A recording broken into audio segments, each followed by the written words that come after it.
우리가 살다가 보면은 늘 평온하고 뭔 일이 다 잘 되는 건 아니죠. 살다가 곤경에 빠지게 됩니다. 그때 예수님이 필요하고 그때 하나님이 필요해요. 아무 일도 없이 평온하게 잘 살 때는 사실 하나님 잘 보이지도 않고 때로는 필요치 않기도 합니다. 우리가 살다 곤경에 빠질 때 우리가 하나님을 찾아가는가, 하나님이 우리에게 찾아오셔서 살 길을 안내해 주시는가. 우리가 늘 하나님을 곁에 모시고 하나님을 생각하고 그러고 살면은 우리가 어려울 때 하나님을 찾게 돼요. 그런데 실제 곤경에 빠지게 되면은 사람을 찾아요. 많은 일들은 돈 문제 때문에 혹은 인간 관계 때문에 어려움이 오게 되죠. 그런데 그 어려울 때에 사실은 하나님이 찾아오셔서 내 곁에 계셔요. 그런데 우리는 그 해결책을 사람으로부터 찾으려고 그러고 돈으로 해결을 하려고 합니다. 근데 오늘 말씀을 보니까 야곱이 정말 어려운 상황에 빠졌거든요. 야곱의 딸내미가 어려움을 당해서 그 야곱의 자식들이 그 부족을 찾아가서 할례를 받는다면은, 너희들이 할례를 하면은 혼인을 하겠다, 내 동생을 주겠다 그랬죠. 그런데 그게 거짓말이었죠. 할례를 받고 나면은 짧게는 3일 혹은 일주일간 꼼짝도 못합니다. 엄청 아파요. 그때 가서 다 죽여버리죠. 그런데 그 죽인 남자들뿐 아니고 그 주변에는 이 야곱의 부족보다도 더 많은 부족들이 있어요. 그 부족들이 와서 이 외부에서 들어온 야곱의 가족과 부족을 다 죽이게 됐어요. 그런 위험에 빠진 거예요. 그러니 야곱이 하는 소리입니다. 너희들이 쓸데없는 짓을 했구나. 해서는 안 될 일을 했구나. 우리 다 죽게 됐다. 저 많은 사람들이 모아서 우리를 공격하게 되면은 우리는 버텨내지 못한다. 아주 어려움에 빠지게 돼요. 그때 하나님이 찾아와서 야곱에게 살 길을 제시합니다. 예전에 네가 어려움에 빠졌을 때에 너를 만났던 그곳이 바로 베델입니다. 자, 이제 우리가 베델로 가자. 다 우리가 모시던 신상들, 요즘 말로 말하면은 우리가 의지했던 사람들, 우리가 의지했던 돈들, 그 만몬신들, 이거 다 벗어버리고 이거 내려놓고 의복을 받고 있고. 무슨 뜻이에요? 내 마음을 바꾼 다음에 하나님에게 온전히 향하고 베델로 가자. 베델 가서 제단을 쌓자. 무슨 뜻이에요? 예배드리자. 우리가 어려움에 빠졌을 때에 예전에 우리의 믿음의 선조들께서는 어려울 때 예배당을 찾아갔어요. 예배당을 찾아가지고 거기서 울고 불고 밤새 기도를 했어요. 그런데 요즘은 어려움에 빠지게 되면은 사람을 찾아가요. 어려움을 빠지면은 돈으로 해결하려고 그래요. 아프든지 사랑관계에 문제가 생기든지 돈이 없어서 어려움에 빠지든지 이랬을 때 우리의 믿음의 선조들은 예배당에 찾아가서 무릎을 꿇었어요. 무릎으로 하나님을 만났어요. 우리는 근사한 예배당을 만들어 놓고 기가 막힌 곳을 만들어 놓고도 거기에 하나님이 있다고 생각을 안 해요. 옛날 시골에서 허술한 초가집 밑에 예배당을 졌던 우리의 믿음의 선조들은 어려움에 빠지면 그 예배당을 찾아가서 무릎을 꿇었어요. 제단을 쌓았어요. 그리고 하나님께 호소를 했어요. 살려달라고. 내 자식의 학자금 좀 해결책이 없는데 이것 좀 어디서 좀 보태달라고. 내가 병들어 죽게 생겼는데 나 이거 해결할 수 있는 방법이 없어요. 하나님 나 좀 살려주세요. 눈물로 기도를 했다 그 말이에요. 이 기가 막힌 예배당을 만들어 놓고 이것은 주일날 행사처럼 와서 예배만 드리면 이 용도는 다 끝난 거예요. 아니에요. 이 예배당에는 하나님이 거주하시는 곳이에요. 이 하나님이 거주하는 곳을 만들어 놓으셨으면 사용을 해야 될 거 아니에요. 어렸을 때 여러분들이 여기 오셔가지고 기도를 하세요. 예배당 문 좀 잠궈 놓지 마세요. 교인들이 언제든지 오면은 하나님 만날 수 있는 장소로 만들어라 그 말이에요. 여기 너무 비싸고 좋은 거 있으면 도둑놈이 먼저 오죠. 비싼 거 놓지 말라 그 말이에요. 하나님이 비싼 거 이런 것들 다 필요하다고 하네요. 그 다음 볼까요? 내 인생에 태풍이 물려와서 피할 수 없을 때, 살다 보면 인생에 태풍이 오죠. 늘 따뜻한 봄만 있는 거 아니에요. 오늘 찬양을 보니까 하루의 해가 지나고 나면은 하나님이 나와 함께 하셨다는 것을 깨닫게 된다고 그래요. 특히 어려움에 빠지고 태풍이 몰려올 때에, 이 태풍은 어떻게 우리 힘으로 해볼 도리가 없어요. 이 이야기는 요나가 하나님의 명령을 받고 니느웨로 가서 그들에게 선포하라, 회개하라, 너희들 이대로 살다가는 다 죽을 것이다, 가서 선포하라 하니까 니느웨는 그게 싫었어요. 이 요나는 싫었어요. 그 니느웨의 사람들이, 그 이방인들이 회개해가지고 하나님으로부터 구원받는 것이 싫었던 거예요. 그래서 어떻게?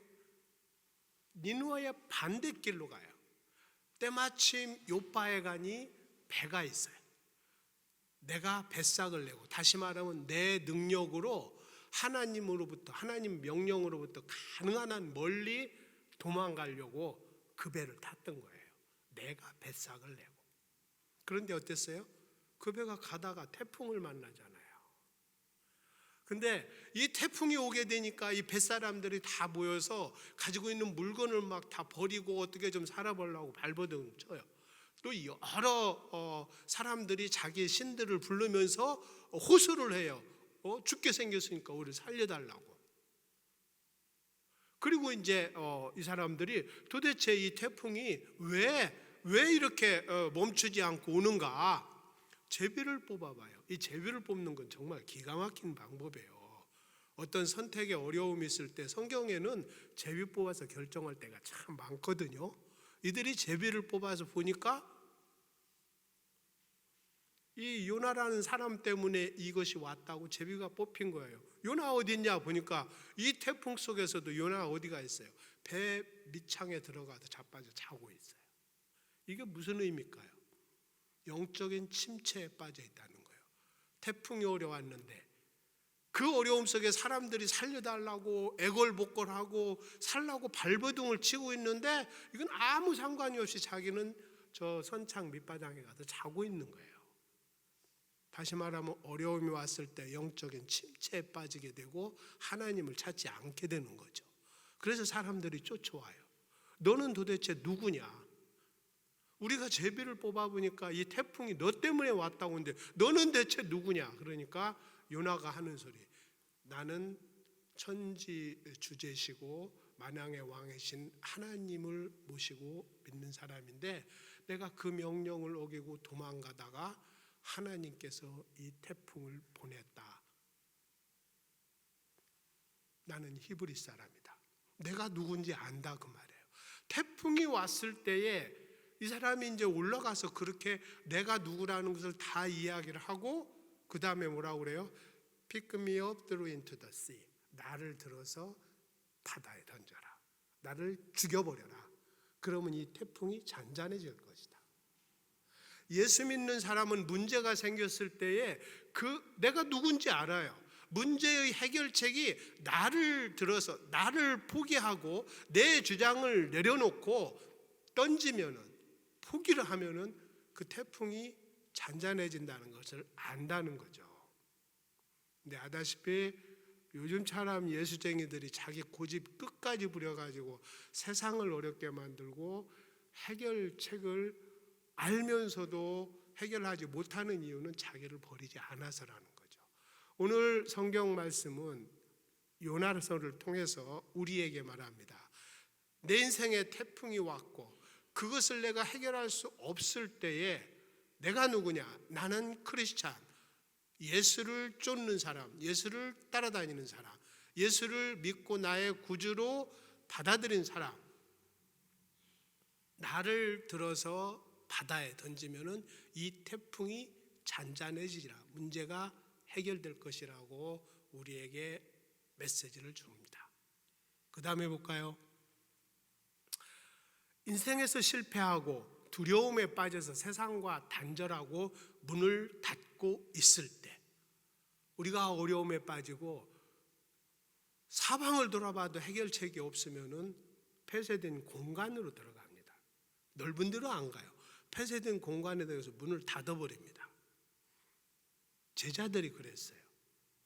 예수를 따라가면은 큰 자리, 높은 자리 얻을 줄 알고 그걸 따라갔는데 자기의 생업을 다 버리고 사람 낚는 어부가 된다고 해서 그를 따라갔는데 잘 나가는 것 같더니 굶주린 자를 먹이고 병든 자를 치유하고 엄청난 기적들을 보고 이제는 로마로부터 우리는 해방돼서 이제 큰 자리로, 높은 자리 얻을 것이라고 생각했는데 허망하게 잡혀서 십자가에 죽어버리는 거예요. 그리고 자기가 예수 따라다니던 사람이었다는 것을 알게 되면 자기들도 언제 잡힐지 모르는 그런 상황이 됐어요. 어떻게?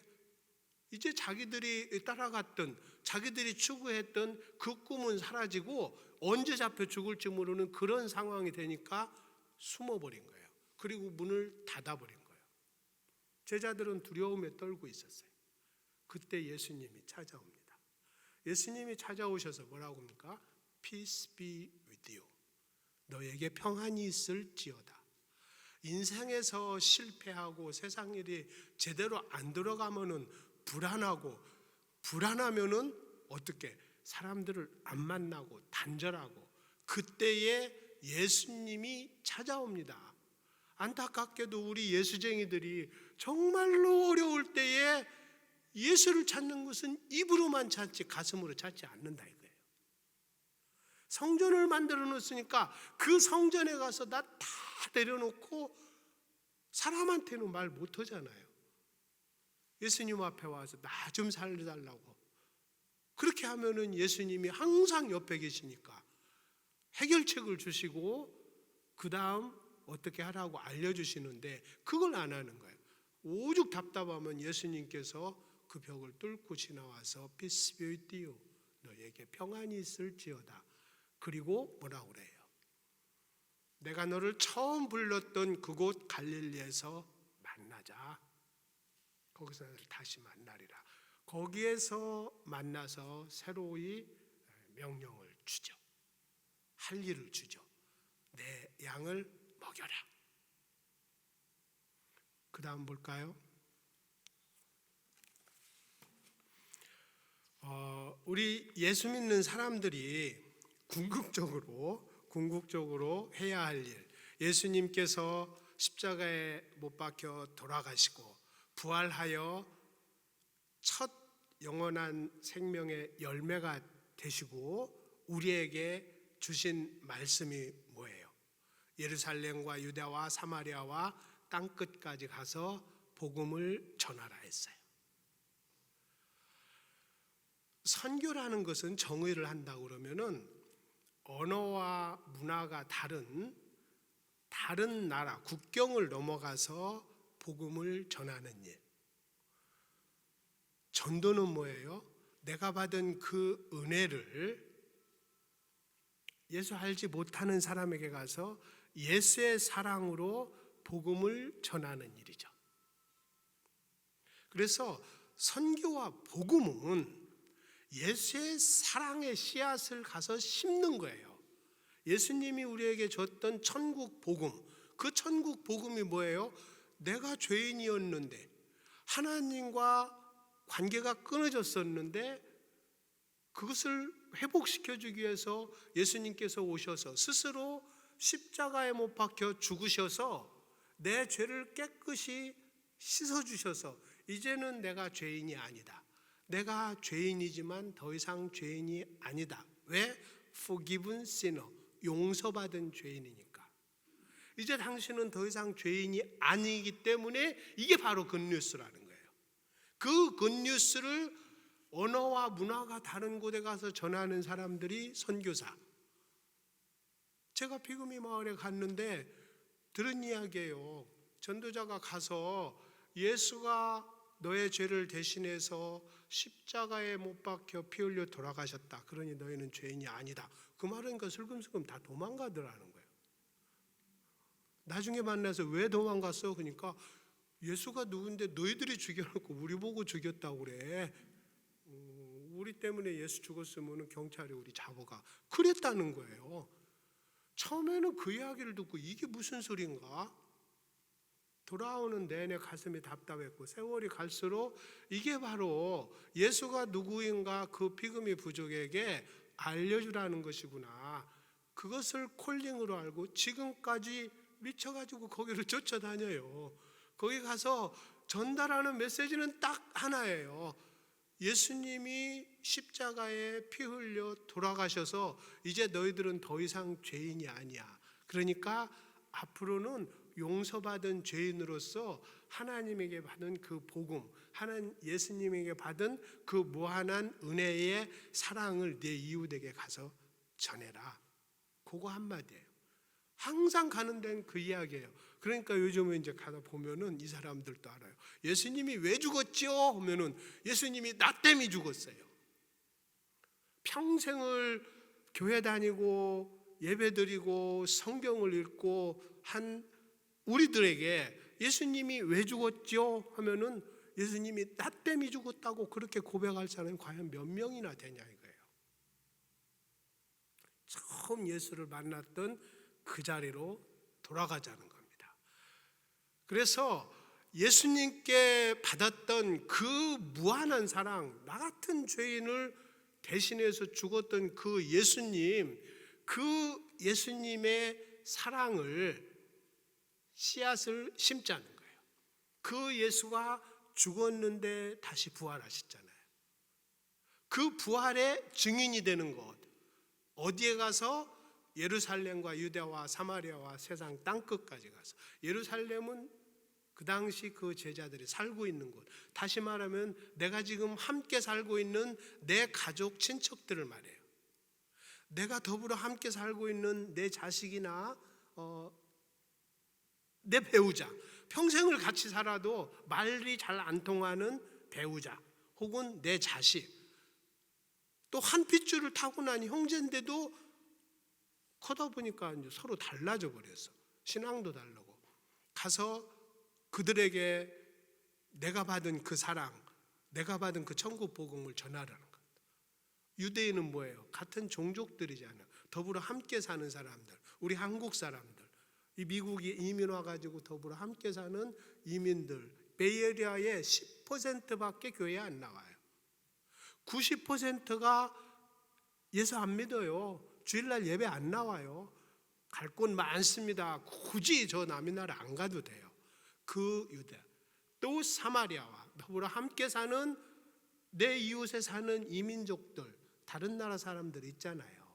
그 사람들한테 가서 내가 받은 그 사랑 그대로 가서 전해준 게 거저 받았으니까 거저 주는 거예요.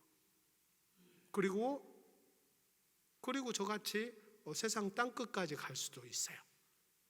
지구 반대편이에요. 1년이면 지구 반대편을 2번, 3번을 왔다 갔다 하면서 다녀요. 제가 복음을 전하러 다니는 건지 비행기 타는 것이 재밌어서 다니는 건지 잘 모르겠어요. 1년이면 2-3번 지구를 이렇게 돕니다. 그런데 그게 아직은 재밌어요.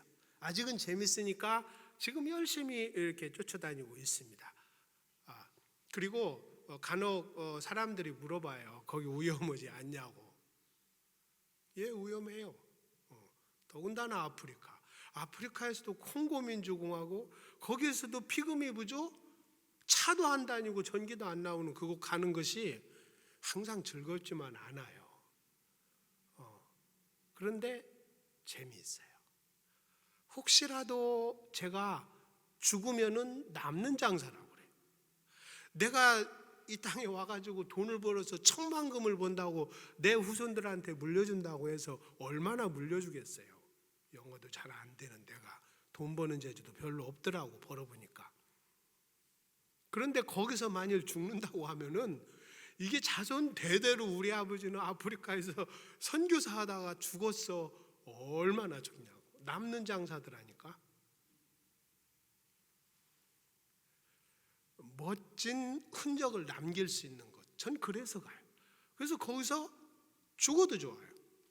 이번 7월 달에는 반군들 지대에 가가지고 리더십 세미나도 하고 교회도 짓기로 했어요. 왜 그런 짓을 하냐고. 죽으려고 환장을 해가지고 거기를 갑니다. 왜? 멋진 흔적을 남길 수 있는 것이니까. 이 전도나 선교가 그런 일이더라고. 이제 우리 얼른 봐도 남은 인생 이렇게 많지는 않아요. 지난 생을보다. 이 남은 인생 이제 예수님은 올라가신 대로 다시 오신다고 그랬어요. 우리 살아생전에 예수님이 오시면 그것보다 더 좋은 일이 없지만 혹시라도 우리가 죽을 때까지 예수님 다시 오시지 않는다고 그러면 우리가 가서 만날 거 아니에요? 만났을 때 예수님 만나면 뭐라고 할 거예요? 너 세상 살다가 뭐 하다 왔냐? 나 예배드리다 왔는데요. 성경은 뭐라고 그래요? 긍휼히 여기는 것을 더 소중하게 여긴다고. 불쌍하고 가난하고 억눌린 자 찾아가는 것을 더 소중히 여기지 예배드리고 성경 읽고 찬송하고 그것만 한 사람 할 말 별로 없을 거예요.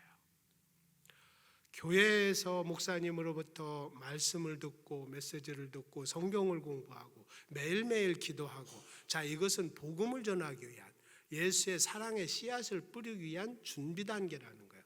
땅을 가는 거예요. 평생 동안 땅만 갈고 있을 거냐 그 말이에요. 이사야서는 말합니다. 너희가 평생 동안 땅을 갈 거냐? 씨앗을 뿌려야 할 거 아니야. 씨앗을 뿌려야 거기서 꽃도 피고 열매도 맺으니까 이 씨앗을 뿌리는 일이 전도고 선교인 겁니다. 평생 예배만 드릴 거냐? 이제 예배를 통하여 받은 그 사랑을 가서 뿌리라는 거예요. 하라는 거예요. 거기가 무슨 저 지구 반대편 거기 아니어도 좋아요.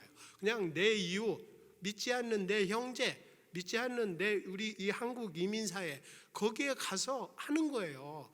달고 달아서 이제는 복음 전하기가 쉽지가 않아요. 편한 일 아니에요. 그래도 가서 하는 거예요. 왜? 예수님은 나 같은 놈도 찾아와서 구원해 주셨잖아요. 내가 어려움 속에 있을 때에 나를 버리니까 예수님이 나를 구원해 줬는데 이제는 그 사랑 가서 갚자는 거예요. 예수님 만났을 때 나 아무개 예수 안 믿고 그렇게 나 속썩이던 사람 내가 예수 믿게 했어요. 자랑스럽게 하기를 주의 이름으로 축원합니다. 잠깐 기도하겠습니다. 하나님 아버지, 당신께서 보여주신 대로 느낀 대로 와서 전합니다. 그 모든 내용을 다 할 수 없지만 성령께서 듣는 분들의 마음 안에 함께 하셔서 그들을 위해서 함께 기도하는 은혜의 빛 장로교회 성도들에게 되게 도와주시옵소서. 모든 것을 주님께 의탁하고 감사드리고 예수님의 이름으로 기도합니다. 아멘.